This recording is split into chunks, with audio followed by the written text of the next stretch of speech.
The first practice I'm going to do is going to be what I call the gratitude review, which is a practice we scan through and think about the day we've just had, or further back if yesterday was a difficult day, and we start to express gratitude in our mind for the different positive experiences and different things we experienced that were supportive and beneficial. And we'll do it as a meditative practice, and then we'll explore some other ways into gratitude. So finding this comfortable position that you've started to develop and cultivate for meditation. And so we're getting this combination of being upright and relaxed. And I may have said on a call before that they've looked at very advanced Zen meditators, and they find that the relaxation in their spine is deeper than sleep, yet they are completely upright. So we're wanting to get that combination. We're upright and relaxed. And the same if you're lying down, you're upright and relaxed. And then closing your eyes or gently lowering your gaze and connecting with your breathing. Or if the breath is not such a comfortable anchor, then connect with the body and the contact points with the chair.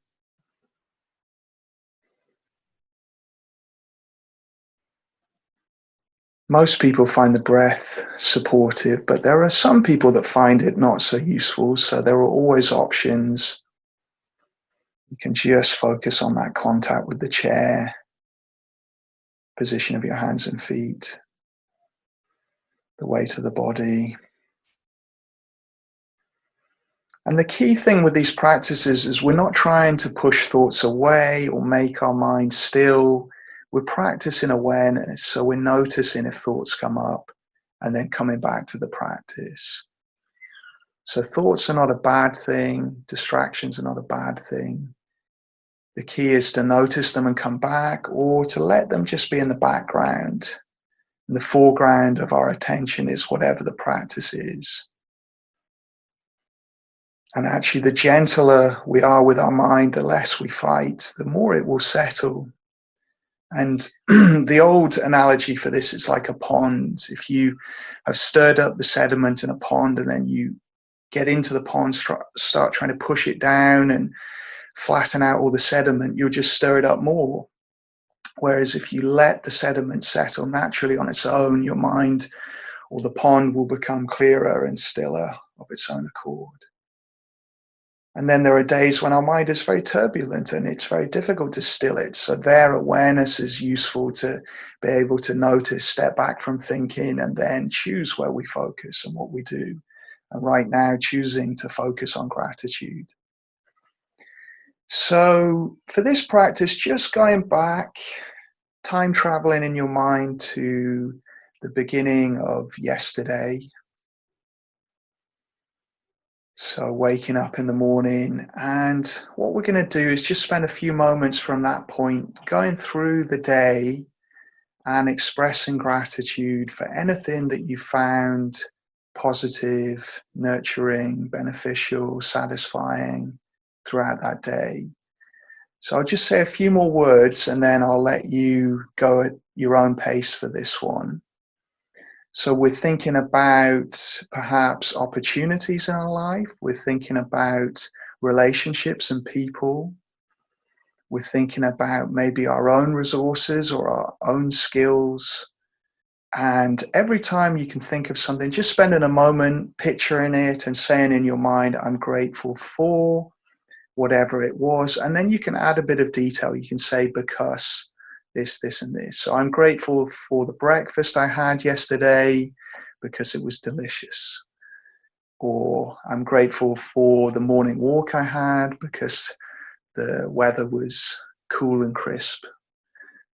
So going through your day like that, just the major things that jump out to you. From waking up in the morning, picturing that through the day.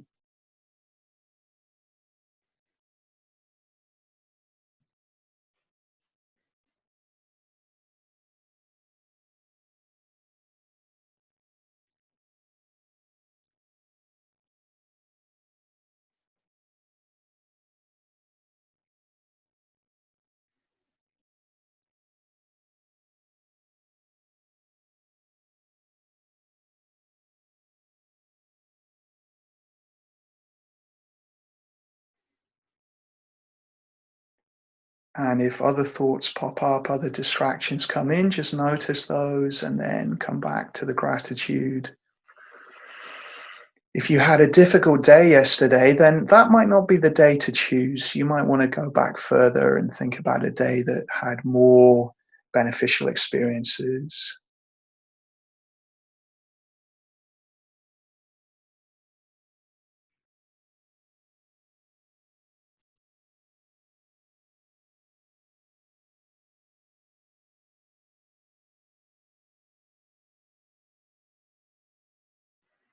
And as you do this, keep your relaxed, gentle breathing going.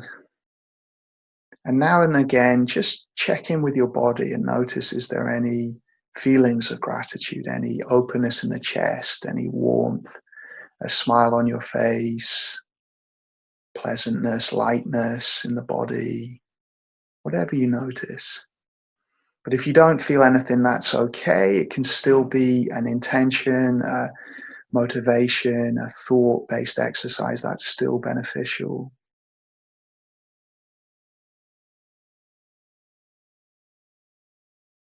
If you do feel the pleasant feelings, then maybe spend a moment or two with them as they come up and just notice, connect with them, savor them.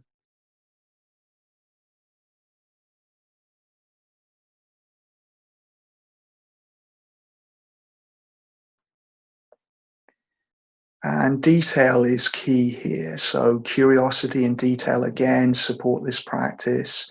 Our mind can be very quick to put the positive on autopilot, to start to use memory to construct it and not even pay deep attention to it. So here, if we connect with the detail, the reasons these things were positive, the qualities, the things you felt, the things you thought, that can all deepen this practice and make it fresh and new so that we don't just autopilot our way through the gratitude.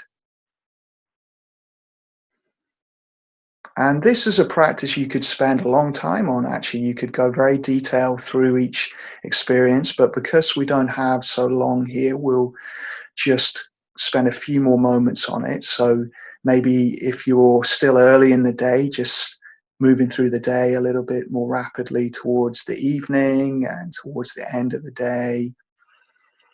If you've gone through the whole day, then just staying with something and expressing gratitude with it for a few more moments.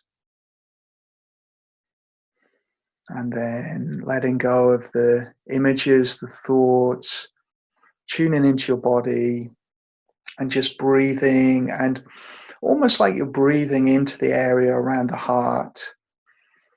And as you breathe in, it opens up and it relaxes, and there's warmth and a gentle smile on your face.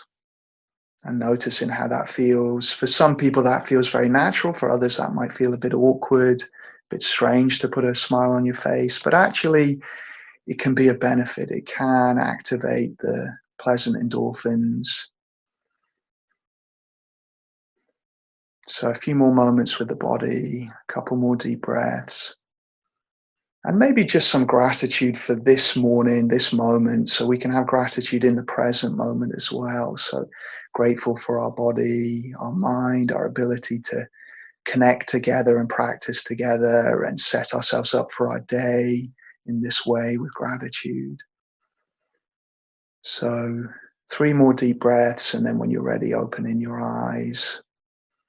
The other task to do today is to is to link gratitude with the end of activities.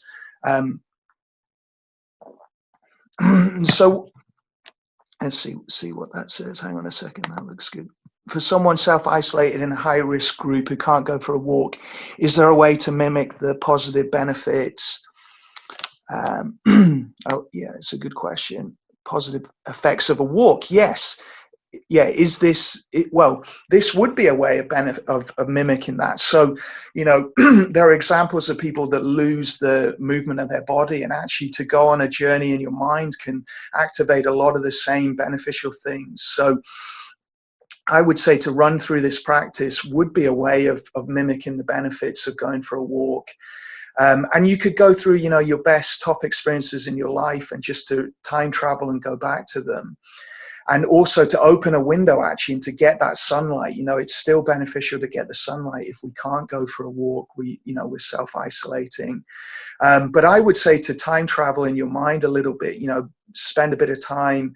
Daydreaming can be either the most positive thing or the most destructive thing. So daydreaming destructively, we go on to the negative, we ruminate, we lose contact with the positive things, we worry. But you can do what's called daydreaming with your mind on a leash. So if it goes towards any of the negative, you pull it and direct it towards the positive with a practice like this. So I think if you're self-isolating, you could do this practice. So the one for today is to link gratitude with the end of certain activities. So, when you finish your work in the morning or your activity in the morning, as you come to the end of it, express some gratitude.